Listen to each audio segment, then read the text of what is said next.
Hi everybody, welcome to engVid.com. I'm Adam. In today's video, I'm going to give you a few more phrasal verbs that begin with the verb stand. Now again, a phrasal verb is a combination of a verb and a preposition, and sometimes the meaning is exactly what the two words mean, but put together. But a lot of these phrasal verbs also have secondary meanings that are completely unrelated to the words that are combined. And it's very difficult to understand these unless someone tells you what they are or unless you look them up in a dictionary. So let's start with stand up. Now, of course, everybody probably understands stand up means like don't sit or don't lie down. If you're sitting or lying down, you stand up on your feet. But stand up can also mean to take responsibility, right? So if something bad happens in a class, maybe somebody broke the chair in a classroom, and the teacher says, okay, who did this? Somebody should stand up, means somebody should take responsibility, take the blame. If nobody stands up, the teacher will get more upset. Now, we can also use this as a compound stand up, actually two meanings. You can have a stand-up comic, which is a comedian who stands on a stage and delivers jokes. But you can also say a stand-up person. A stand-up guy or a stand-up girl is a person who's very good, very honest, somebody you can trust. We would say he's a stand-up person, okay? On the other hand, stand up for or stand up to has a very different meaning. If you stand up for something or someone, it means that you support that thing or that someone. So let's say my coworker is being insulted or attacked by the boss, and she's very nervous and very sad, and maybe she's crying and she can't say anything. I will stand up for her. I will say, the boss, stop insulting her. Don't say anymore, like leave her alone and stuff like that. I am standing up for her because she can't defend herself. I am defending her because she doesn't have the power to do it. Stand up to is very similar, means it's face an enemy or face a bad situation. So if the boss is telling everybody, okay, everybody has to work overtime, but I'm not paying you more money. Everybody's gaining the same salary, but more hours. I will stand up to my boss and say, no, I'm not going to do it, right? I will basically take a firm position and fight for what's right for myself or for my coworkers as well. Stand for has two meanings. So one of them I sort of mentioned already. If you stand for something, means you believe it very much. It's a principle. It's something that you believe and something that you will fight for if you have to. Something that other people can't change about you, right? So I stand for integrity. I stand for honesty. It means I believe these are very important things and nobody will change my mind about that. You can also, stand for can also mean to tolerate. If you won't stand for something, it means you won't tolerate it. So for example, let's say let's go to a business situation because it's easy.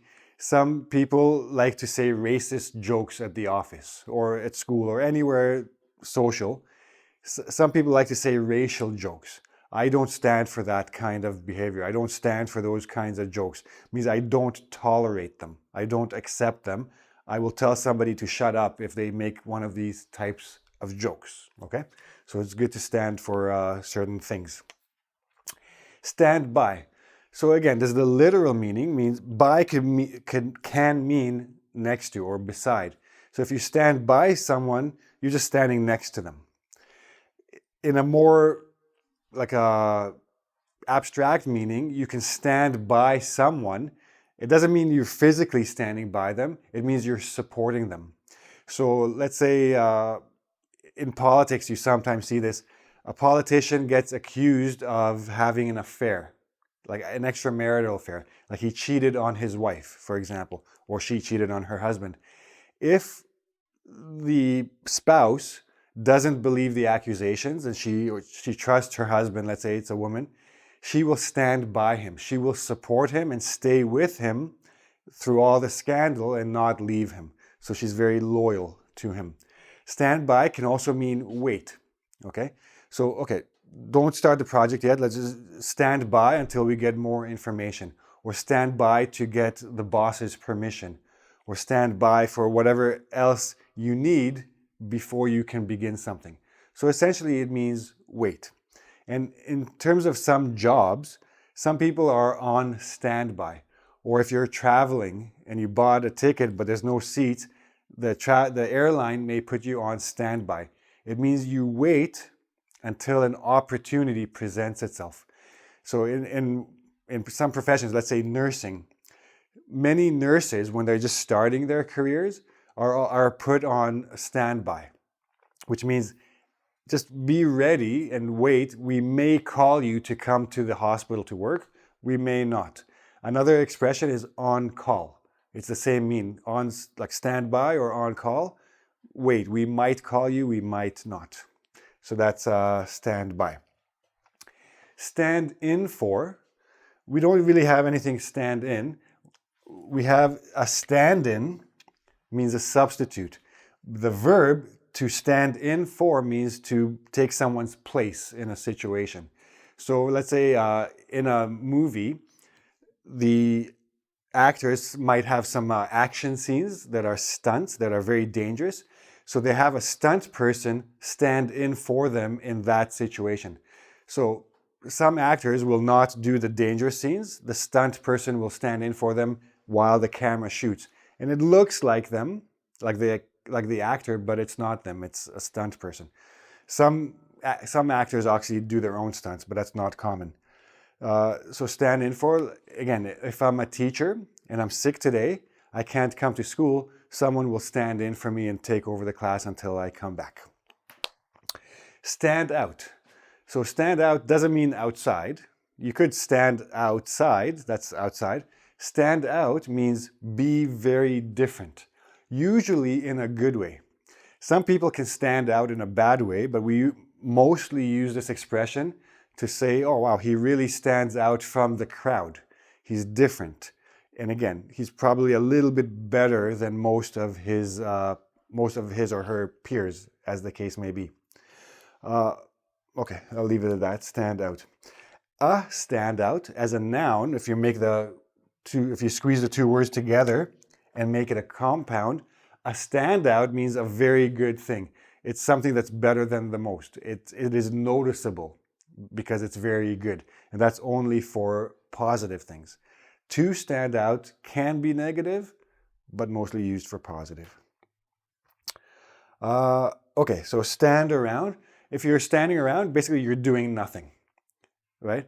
It's just standing around, doing nothing. So somebody says, don't just stand around, do the work, get involved. You're part of the team, etc. Stand by can actually also mean that. Just standing by means you're doing nothing also, but more common is just standing around. Stand aside. So one meaning could be literal. You just stand aside, move to the side. In some situations, you stand aside means you make way for somebody else. So for example, again, this is very common in business situations. I'm a senior employee. I've been in this company for 40 years, and there needs to be a new manager. Now, realistically, it should be my promotion because I've been there the longest, but the company doesn't really want me. They want somebody young who will be with the company a long time.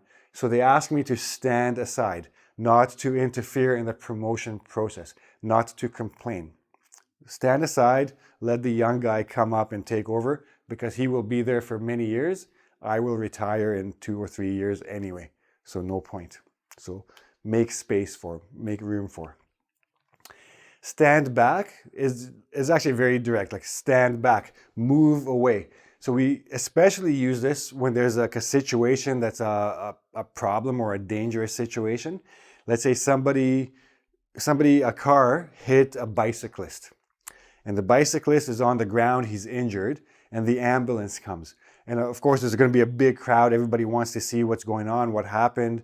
So the paramedics, the guys who work on the ambulance, they say, okay, everybody stand back, make space so that they can go in and work and take care of this bicyclist. But that's really the only use of this. Standoff. Now, standoff is generally not used by itself. We would say like stand off to the side, for example. It means be a little bit separated, a little bit different area. So you stand off to the side means you're in a little bit separated. More commonly, you might hear standoff is a compound noun. So if there's a standoff, that means there's two rivals or two enemies are facing each other and they're about ready to start a fight or a battle. So a standoff means rivals or competitors. Stand down. Now this you will hear very commonly in military situations. When soldiers are getting ready to fight, they're getting into their offensive posture, offensive positions, and then a senior officer will come and say, stand down. Stand down means go into like a normal position. Put your guns away. Don't get ready to fight. So stand down. Stand down can also mean in terms of a position. You can stand down means it's like similar to stand aside. You back off and let somebody else take it. If you stand down from your position, you give it up and you take a lower position or you retire or whatever you do. If you stand with someone, you support them, right? So there was a meme not too long ago, like I stand with her. So for the feminist movement, like the Me Too movement and all that, if you stand with someone, you support them. You are loyal to them. It's similar to stand by. Stand by your man, stand with your man, stand with your friends, stand with whatever people you're supporting, right? So that's the expression. Okay, so that's basically it. I hope everybody understood all these expressions. If you're not sure, go to engVid.com. There's a quiz. You can test your understanding. You can also ask me questions there in the comment section. I'll be happy to help you out. And that's it. I hope you liked this video. If you did, give me a like. Don't forget to subscribe to my channel and ring the bell for notifications of future videos. And come back again. We'll do this again soon. See you. Bye-bye.